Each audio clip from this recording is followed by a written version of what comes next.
ओम नमो भगवते वासुदेवाय। आप सभी का हमारे YouTube चैनल पर हार्दिक स्वागत है। आज की वीडियो में आप जानेंगे तारा भोजन व्रत कथा, पूजा विधि, व्रत महत्व के बारे में। सनातन धर्म के सभी पुराणों, वेदों, शास्त्रों के अनुसार विष्णु भगवान को सर्वश्रेष्ठ देवता माना जाता है और उनका सर्वश्रेष्ठ प्रिय महीना कार्तिक का महीना बताया जाता है, जिस कारण सनातन धर्म में इस मास की बहुत ज़्यादा महत्व होता है। इस महीने में देवताओं की कृपा सदैव बनी होती है। इसके अलावा तुलसी की पूजा का भी विशेष महत्व बताया जाता है। विष्णु पुराण के अनुसार तुलसी के बिना भगवान विष्णु जी की पूजा अधूरी मानी जाती है। इस महीने में देव तत्व इतना मजबूत होता है कि श्रद्धा से किया हुआ कार्तिक स्नान, पूजा, जप, तप, दान अवश्य ही फलपूर्ण होता है। कार्तिक के महीने में पड़ने वाले कुछ खास पर्व गंगा स्नान, दीपदान, यज्ञदान, दीपावली, छठ पूजा, धनतेरस, कार्तिक पूर्णिमा आदि खास त्योहार पड़ते हैं। पुराणों के अनुसार जो कोई महिला व पुरुष कार्तिक स्नान पूरी श्रद्धा से करता है, उसको मोक्ष की प्राप्ति अवश्य होती है। कार्तिक के पूरे महीने में प्रतिदिन हर रोज स्त्री व पुरुष को प्रातःकाल ब्रह्म मुहूर्त में उठकर किसी पवित्र नदी में स्नान करें। स्नान आदि से मुक्त होने के बाद भगवान विष्णु व सूर्य भगवान को जल चढ़ाकर पीपल व तुलसी के पेड़ में जल प्रतिरोध चढ़ाएं। मंदिर जाकर विधिवत रूप से पूजा पाठ करें तथा रात्रि के समय तारों को अर्घ देकर भोजन ग्रहण करें। ये विधि प्रतिरोज करें। कार्तिक के अंतिम 5 दिनों में किसी पवित्र स्थान पर जाकर स्नान आदि करें और वहां पर दीपक जलाकर आएं। इन 5 दिनों में कार्तिक स्नान करने वाले को स्त्री व पुरुष को अन्न नहीं खाना चाहिए, केवल एक समय ही फलाहार करें। अंतिम दिन अर्थात पूर्णिमा के दिन इस व्रत का उज्जमन करें। उज्जमन के समय 5 सुराही ब्राह्मणों को दें और 1 साड़ी व ब्लाउज यथाशक्ति रुपए अपनी सासू को दें।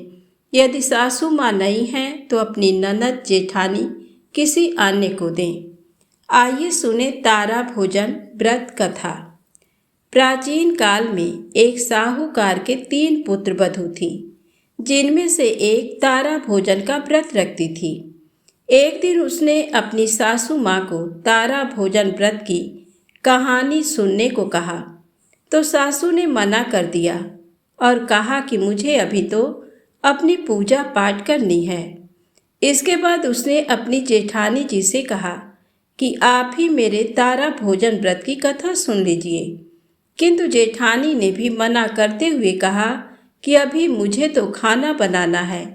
जिसके बाद उसने अपनी देवरानी से कहा कि आप मेरी तारा भोजन व्रत की कथा सुन लें।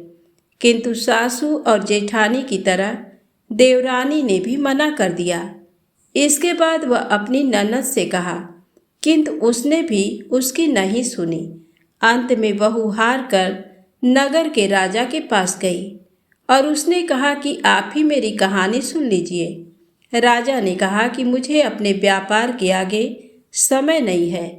राजा की बात सुनकर उस सेठ की बहू बड़ी दुखी हुई। उसकी इस मनोदशा को देखकर भगवान को उस पर दया आ गई और भगवान ने स्वर्ग से विमान भेजा।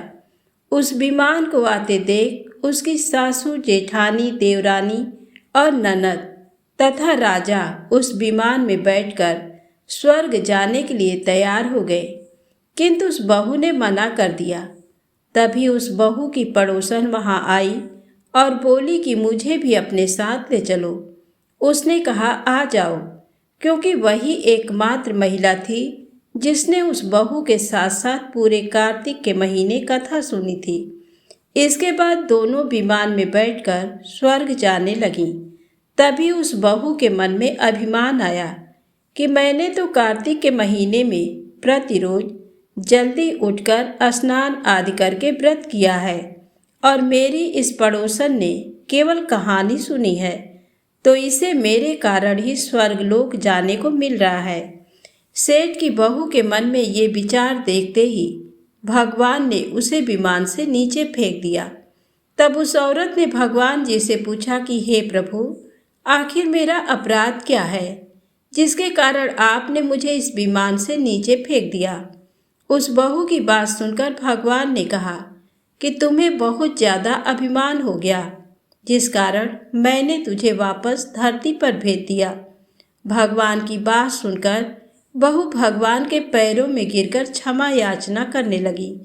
बार बार प्रार्थना करने पर भगवान को उस पर दया आई और कहा कि यदि तुम अगले 3 वर्षों तक पूरे विधि विधान व विधिवत रूप से तारा भोजन का व्रत रखोगी तो तुम्हें पुनः स्वर्ग लोक की प्राप्ति होगी। ये कहकर भगवान अंतर ध्यान हो गए, जिसके बाद वह विमान भी उड़कर स्वर्ग लोक की ओर चला गया। प्रेम से बोले विष्णु भगवान की जय हो। यदि आपको ये कथा अच्छी लगी हो तो प्लीज़ लाइक अवश्य करें, चैनल को सब्सक्राइब करें, शेयर करें। जय माता दी, जय भोलेनाथ।